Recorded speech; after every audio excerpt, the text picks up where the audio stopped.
On Tuesday, the President of the European Commission, José Manuel Barroso, invited representatives from philosophical and non-confessional organizations to the Berlaymont. They discussed how to strengthen solidarity between generations across Europe. The meeting was co-chaired with the President of the European Council, Herman Van Rompuy, and the Vice President of the European Parliament, Laszlo Surján. During the meeting, President Barroso stressed that solidarity is a fundamental value of the European Union that holds societies together. He added that the current economic crisis is a real stress test for the European values, and said that last week's summit on the future European budget showed how difficult it is to uphold solidarity between the European nations. Talking to journalists, the President welcomed the agreement reached early in the morning by the Eurogroup on the Greek debt. He underlined that the agreement underscored the Commission's continuous efforts to help guide the quick implementation of the programme in Greece and ensure adequate support to Athens until it has regained market access. I welcome the agreement reached by the Eurogroup earlier this morning on Greece. As you know, the European Commission has been making very important efforts to help guide the quick implementation of the programme and ensure adequate support to Greece until Greece has regained market access. The Greek authorities and the Greek people have demonstrated a strong commitment, and the Commission wants to salute the efforts made by the Greek citizens in this extremely difficult time. The Commission continues to consider that these efforts will contribute to a better future for the Greek people, and we hope that they will now be translated in important decisions. On Wednesday, after an intense debate of the College, President Barroso unveiled the Commission's vision for a deep and genuine economic and monetary union, EMU. He said that the main message of the document is that both discipline and solidarity are needed for the EMU to survive. The blueprint emphasizes the need for the euro area to be able to integrate quicker and deeper than the rest of the EU, while remaining open to others. Ideas for the future include a more binding coordination of national tax and employment policies, the issuance of short-term euro bills, and the setup of a euro area budget managed by a Treasury and the European Commission and linked to strict conditionality. It would help achieve economic and structural reforms in countries under stress. Beyond 5 years, the blueprint proposes a full banking, fiscal and economic union equipped with a true stabilization and shock-absorbing function. The whole process would require limited treaty change. We must counter this crisis of confidence by showing that we are ready to move ahead and strengthen cooperation and integration in the financial, fiscal, economic and also in the political fields. That is what the blueprint on a deep and genuine EMU seeks to achieve. It combines a high level of ambition with a proper, realistic sequencing. It is, I think, also the broadest and most balanced vision that has yet been tabled regarding the future of the EMU.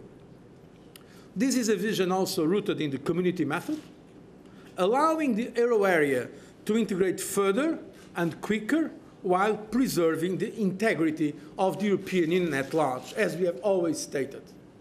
It is important, it is indeed indispensable for the future of the euro that there is a deeper integration in the euro area, but at the same time we want to do it through the community method, in the respect of the treaties, with the European institutions, and be as inclusive as possible, open to all member states, including those that are not yet in the euro area.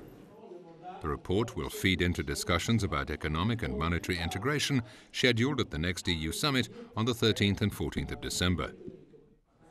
On Thursday, President Barroso addressed the first Enterprise 2020 summit organized in Brussels.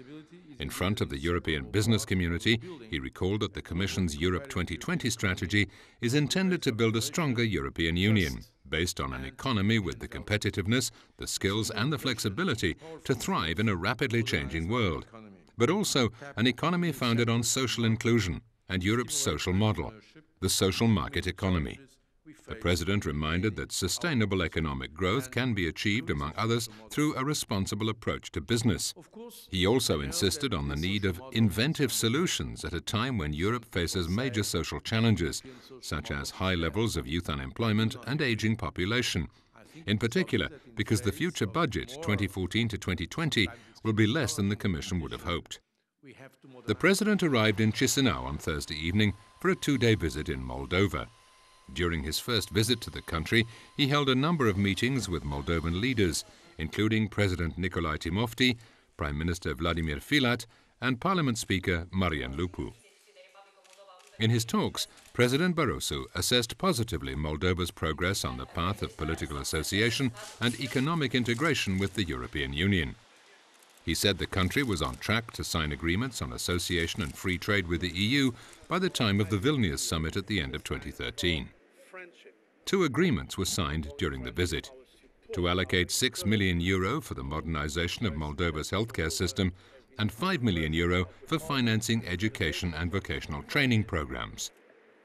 Since 2009, the country has made EU integration its strategic goal, introducing required judiciary, administrative, economic and welfare reforms. Moldova's key problem, apart from a weak economy, is the breakaway region of Transnistria, which has been de facto independent since a brief war in 1992. President Barroso said resolving the conflict through talks was a foreign policy priority for the EU. He also added that any future settlement should respect Moldova's sovereignty and territorial integrity. On Saturday, the President traveled to Yerevan, Armenia, at the invitation of Armenian President Serge Sargsyan. He also met Armenia's Prime Minister Tigran Sargsyan-Hovik-Abrahamyan, Speaker of the National Assembly. In his talks with the Armenian leaders, President Barroso discussed EU-Armenia relations and the country's internal political situation, stressing that it's vitally important for Armenia to hold perfect elections next year. He said that the EU will continue to support OSCE Minsk Group's efforts to resolve the Nagorno-Karabakh conflict. It can provide serious support to measures directed to strengthening of confidence between the conflict parties. President Barroso underlined that Armenia could completely realize its potential when it establishes good neighborhood relations with all regional countries. During his visit to the country, he laid flowers at the Eternal Fire Memorial in Yerevan. Accompanied by the director of the Museum Institute, Haik Demoyan, he paid tribute to the victims.